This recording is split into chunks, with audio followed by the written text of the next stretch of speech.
교육진단 시간입니다. 2월도 절반이 지났습니다. 자녀를 둔 가정에서는 신학기를 잘 맞이하기 위한 준비를 하고 있습니다. 오늘은 개학을 앞두고 자녀와 부모가 어떤 점을 다시 새겨봐야 하는지에 대해 알아보는 시간 갖도록 합니다.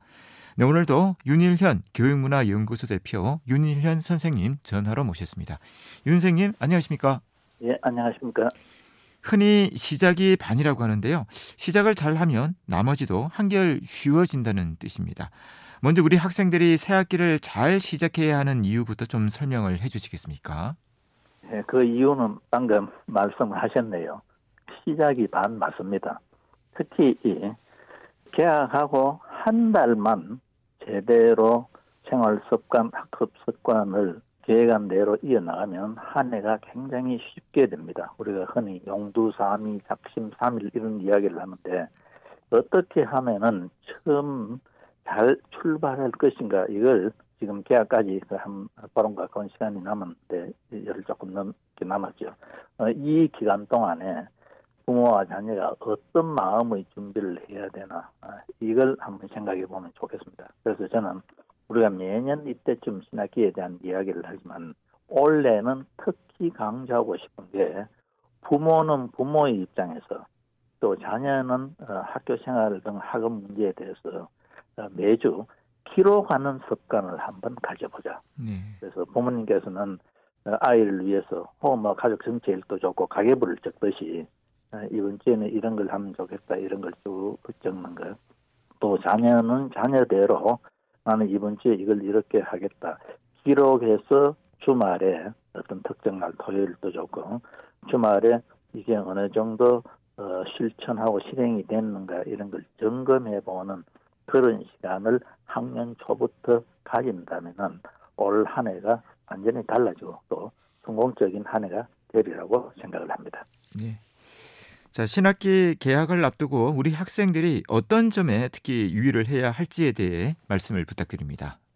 예, 우리가 신학기를 시작하면서 가장 상식적인 문제들에 대해서 한번 다시 생각해보고 결의를 가질 필요가 있다고 생각합니다. 그래서 이 부분은 부모님과 자녀가 같이 생각을 해봐야 되는데 가장 기본이 되는 상식적인 것을 한번 다시 우리가 생각해 보려고 합니다. 첫째, 아침은 꼭 먹자. 습관적으로 아침을 거르는 학생이 많습니다. 이제부터라도 가능하면 아침을 먹도록 노력해야 합니다.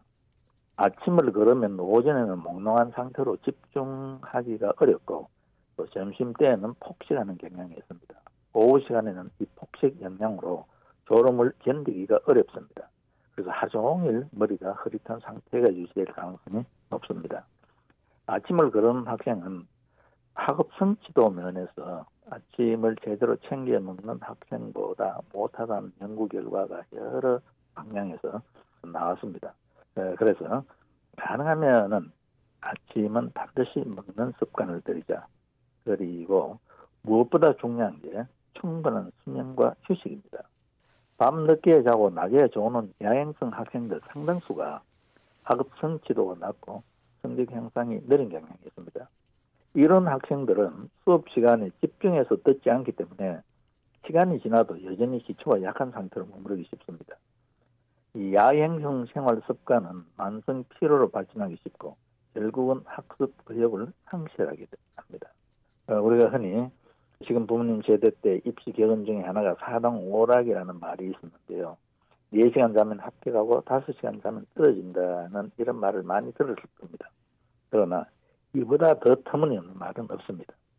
필요한 수면 양은 개인에 따라 다소 차이가 있지만 낮 생활에 지장이 없도록 적어도 하루에 고등학생 기준으로 6시간 이상 자야 합니다.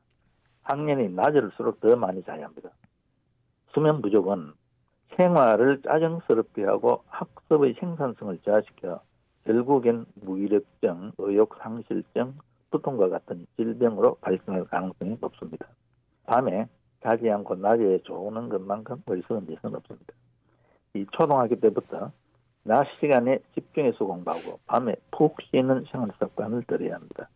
저학년 때 이 건강한 생활 습관을 확립하지 않으면 그 이후는 또 고치기 어렵다는 걸 특히 우리 부모님들이 한번 생각해 보면 좋겠습니다. 그리고 이제 이 충분한 수면과 휴식의 학습 문제에서는 우리 앞에서도 말씀드렸습니다만 기록해보자.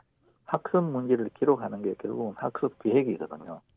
학기 초에 너무 욕심을 내어 실천 불가능할 정도로 무리하게 계획을 세워놓고 몇 번 하다가 안 되면 그다음부터는 그냥 아무것도 안 하고 생활 자체가 무너지는 학생이 많습니다. 우리가 왜 계획을 세우고 기록하는 게 중요하냐 하면 한 주 계획을 세워서 실천해보고 또 스스로 평가해서 이건 좀 무리였다. 이건 조금 더 해도 되겠네. 이런 자기 평가에 따라서 그 다음 계획에 반영해서 자꾸 노력하다 보면 즉 시행착오를 통해서 노력하다 보면 굉장히 생활을 잘 할 수 있게 되고 또 성적 향상에도 도움이 되는 경우가 많습니다. 그래서 학습 계획 이런 것을 이렇게 기록해서 한번 자가 점검할 수 있는 이런 생활을 하자고 한번 다짐해 보면 좋겠습니다. 무엇보다 중요한 게 자기 주도적 학습 습관을 배양하는 게 중요한데요. 네.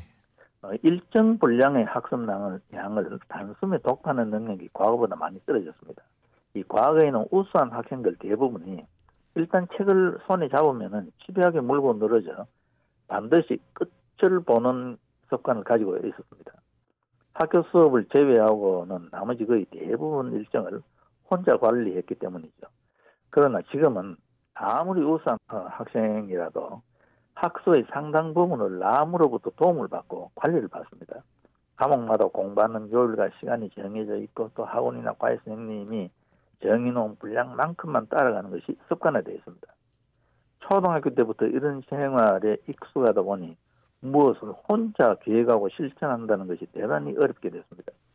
그래서 학원이나 과외를 시작하기 전에 그 학원의 교육 과정이 학생으로 하여금 얼마나 자발적으로 공부하게 하는가도 알아볼 필요가 있습니다. 길게 보면은 자기 주도적 학습 습관이 형성되지 않으면은 정말 멀리 오래 갈 수 없고 성적 향상도 지속적으로 일어나기 어렵다는 걸 우리가 한번 생각해 볼 필요가 있습니다. 그리고 저는 늘 강조합니다만은 선행학습보다 중요한 게 예습이다.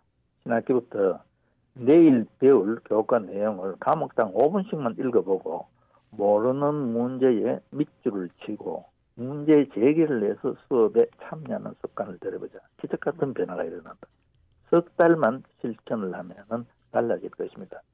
내가 모르는 것에 대해서 줄치고 문제 제기를 했기 때문에 수업 시간에 선생님 말에 더 집중하게 되고 또 설명을 듣고 모르면 질문하고 이런 과정이 생산적이고 창의적인 공부라는 걸 학생과 부모님이 한번 깊게 생각해보고 실천을 해보면 좋겠습니다. 네. 자, 한 학년 올라가는 학생도 있지만 초중고에 신입생으로 입학을 하는 학생도 많습니다. 신입생들을 위한 조언을 부탁드립니다. 네, 신입생들에게는 가정에서 기대감을 가지게 하고 격려하는 게 중요합니다. 초등학교 입학하는 학생에게 이제 학교 안 갈 때처럼 그렇게 응석 부리고 놀고 하면 학교 가면 큰일 난대. 학교 가면은 뭔가 감시 감독과 통제한다는 이런 느낌, 잘못하면 큰일 난다. 이런 것보다는 새로운 선생님 친구들을 만나니 얼마나 좋겠나는 참 좋겠다. 신나게 다녀보자. 무슨 기대감을 가지도록 격려해 주는 게 훨씬 더 중요하다는 겁니다.